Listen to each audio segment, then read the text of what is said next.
Bonjour chers élèves, alors aujourd'hui on va travailler sur un nouveau chapitre qui est un chapitre hyper important dans notre année, c'est les polyèdres et les solides en général dont on va trouver l'air. Ça va être une mise en commun de nos chapitres sur les polygones ainsi que sur les cercles et on va voir tout ça en 3 dimensions. Donc on commence tout de suite aujourd'hui, on va voir le vocabulaire ainsi que les développements des solides. Les polyèdres et les carrons. Donc, 2 catégories de solides, les polyèdres et les carrons. Un polyèdre, c'est quoi? C'est un solide dont toutes les faces sont planes et toutes les arêtes sont droites. Donc, je t'invite à prendre un marqueur. On surligne polyèdre, face plane, arête droite, ce qui était déjà en gras de toute façon. Parmi les polyèdres, il y a les prismes et les pyramides, mais aussi d'autres solides. Donc, quand je te parle de polyèdre, tout est droit, tout est plat, il n'y a rien d'arrondi, il n'y a rien de courbé. 2 catégories principales pour tes polyèdres. La première catégorie, ce sont les prismes. Donc, dans tes prismes, ce qui est super important, c'est qu'un prisme possède 2 bases isométriques opposées et parallèles. Donc, le prisme, il a 2 bases isométriques. Moi, je vais venir te les colorer ici, les bases isométriques. Dans ce cas-ci, c'est un prisme à base pentagonale, c'est indiqué dans le bas, et ces bases sont donc des pentagones. Toutes les faces latérales sont rectangulaires. Et ça, c'est vraiment hyper important. Donc, toutes les faces qui font le tour de ton solide lorsqu'il est debout, ce sont des rectangles. Et la façon de reconnaître, pour moi, un prisme, c'est qu'il est composé d'une majorité de rectangles. Donc, remarque la façon très subtile dont je t'encadre et encercle. Ça, c'est vraiment important. Quand tu n'es pas sûr si c'est un prisme ou une pyramide, puis des fois, ce n'est pas évident, mais tu comptes tes faces. S'il y a une majorité de rectangles, c'est un prisme. S'il y a une majorité de triangles, on dira que c'est une pyramide. On va voir ça tout de suite après. Le cube est un cas particulier. C'est un prisme composé uniquement de carrés. On dit que c'est un solide régulier, parce que toutes ses faces sont isométriques et pareilles. Donc, le cube, c'est un prisme. Donc, toutes les faces sont des carrés. Allons voir les pyramides. Donc, une pyramide, ça possède une seule base. Donc, une pyramide, une seule base.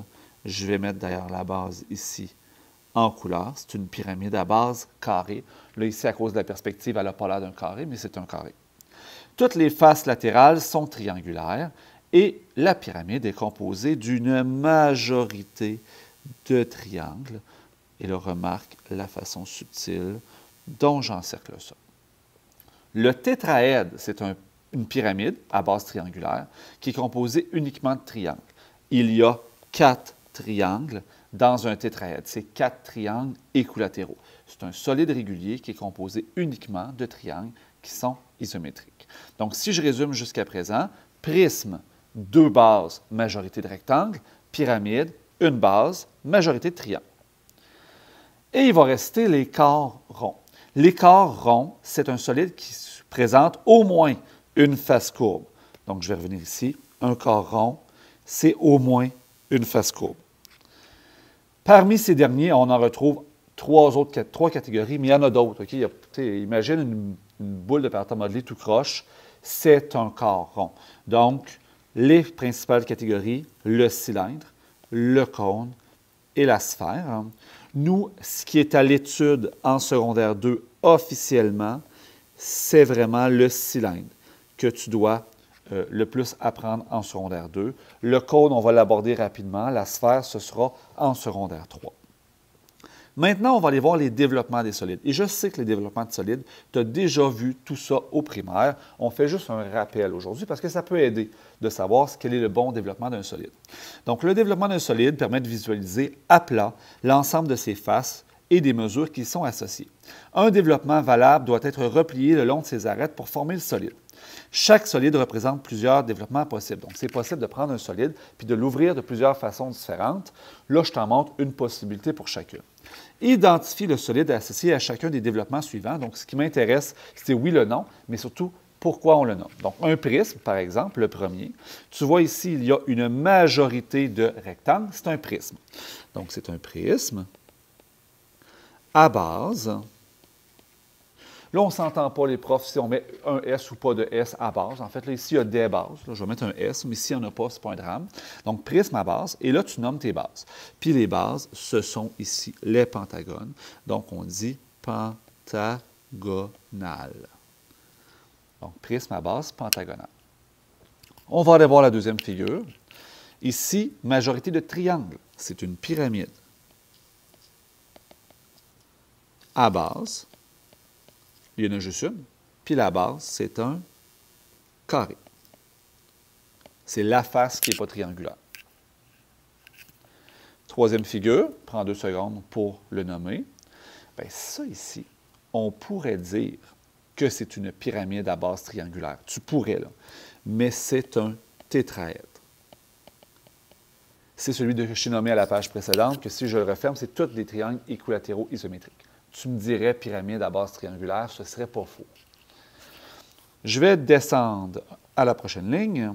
Ça ici, 6 faces carrées, bien, c'est une majorité de rectangles, c'est un prisme, mais plus que ça, c'est un cube. 6 faces isométriques carrées. Prochaine figure, ce sont toutes des rectangles.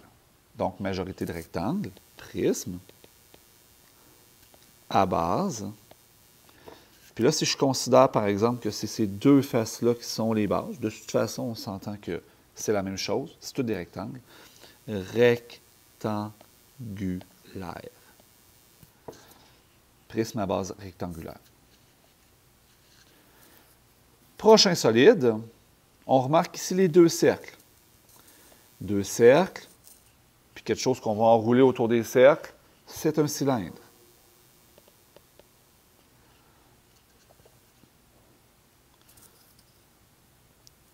Dernière rangée de solides. Ça ici, c'est une pyramide, clairement, parce qu'il y a une majorité de triangles. À base hexagonale.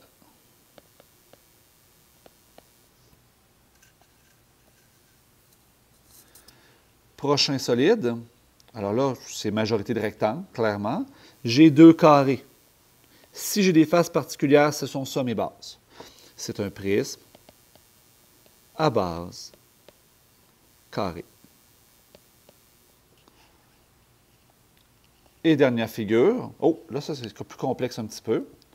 Donc, si je regarde ça ici, j'ai 3 rectangles, j'ai 2 triangles. Bien, mes 2 triangles, ce sont mes bases, ce sont les faces isométriques qui sont particulières, qui ne sont pas comme les autres. J'ai une majorité de rectangles. Donc, ça, c'est un prisme à base triangulaire.